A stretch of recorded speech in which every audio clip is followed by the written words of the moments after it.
Here's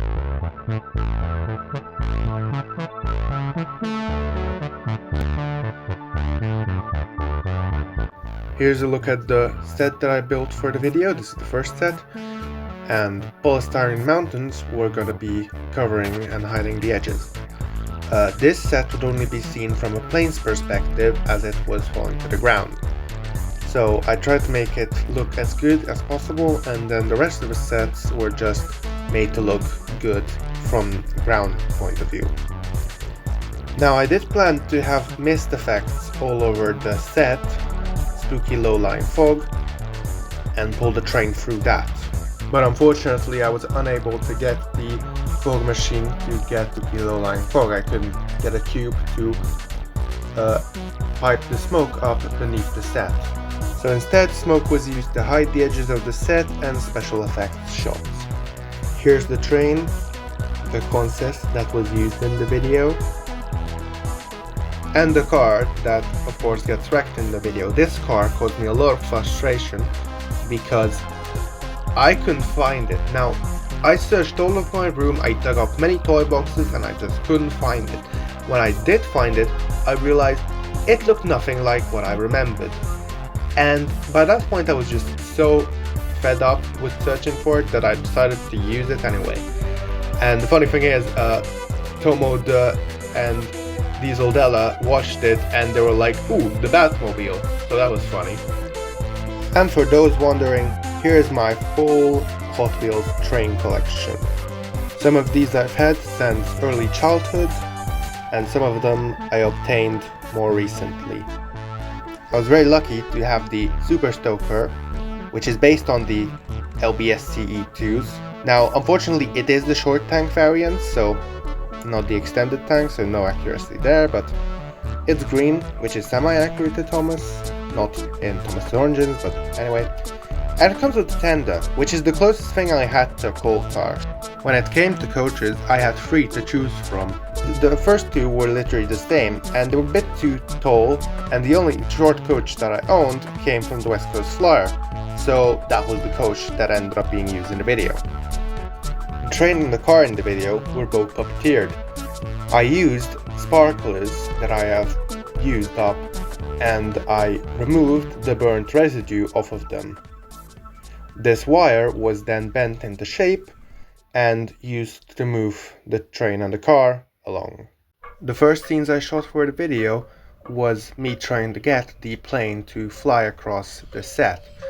At first I had it suspended with string, however the plane was very light, so it kept swinging all over the place. One of these takes was still used eventually. The best solution for this would have been to secure the rear end of the plane with fishing wire as well. However, the fishing line that I had access to was very curly, so it would just drag up the rear of the plane and it was impossible to get a smooth motion. In the meantime, enjoy all the outtakes, because man oh man, there are a lot of them.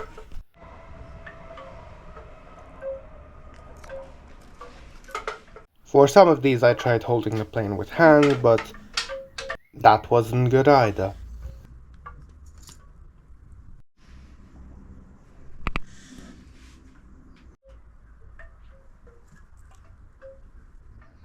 Some of you might recognize this shot, as it was very similarly made to how Leo Can Video made his helicopter crash.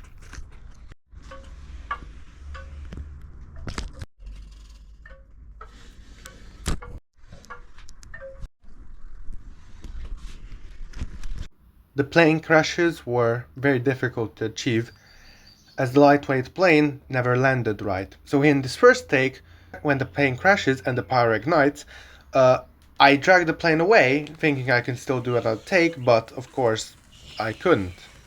I still used this take in the final, just heavily cut around it. And here's the take in slow motion.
Here's some 30 or so seconds of me failing to crash land the plane.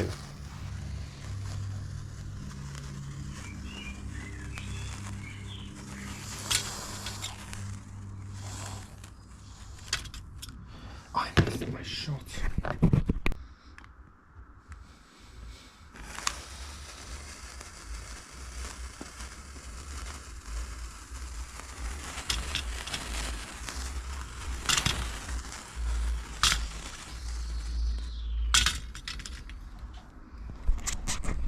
Here are some shots of me moving the train across the set or failing to do so, as shown here.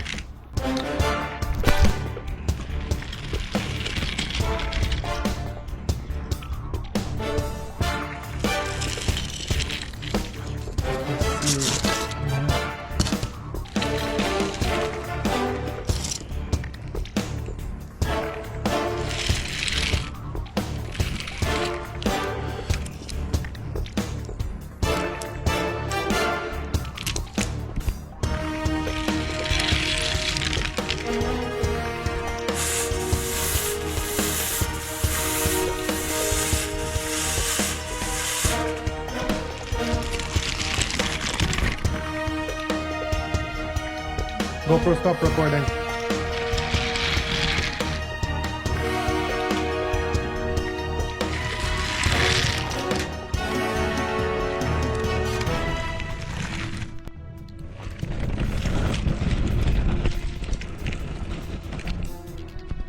An Airfix LNYR Pug was used for these shots and also for the crew shots edited into the cab during those scenes.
This shot of the train running towards the car was achieved by putting the train on a piece of wood which was attached to the camera and slid across the rails. To get the orange effect of an explosion when the train knocks the car out the way, I used a lightsaber, which at first didn't want to turn on, hence why you hear. After that, it was successful. For the car explosion, I had debris which vaguely resembled the shape of the car, whilst I also had the car in the background, so you could see the general shape of the car that was being blown up.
this next shot was a nightmare to film, as I have to move the train, get the pyro to go at the right time, and even smoke if I could.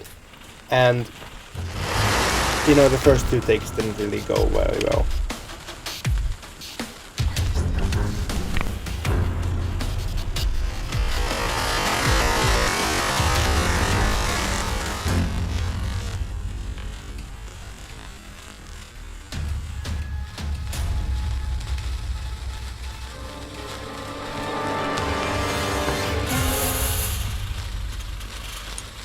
Stand it up.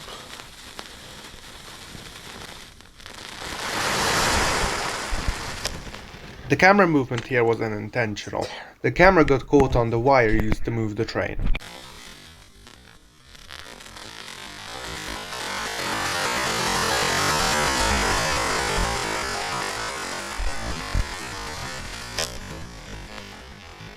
I felt this shot had to be impactful, as we basically just saw Thomas kill a man to secure his own future.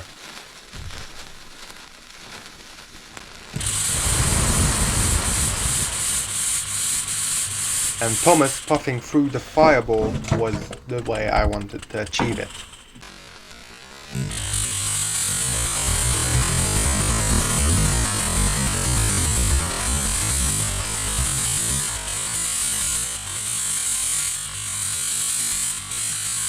Well, I started filming this at around 6 p.m. and finished at just after 9. The plane survived all the fireballs.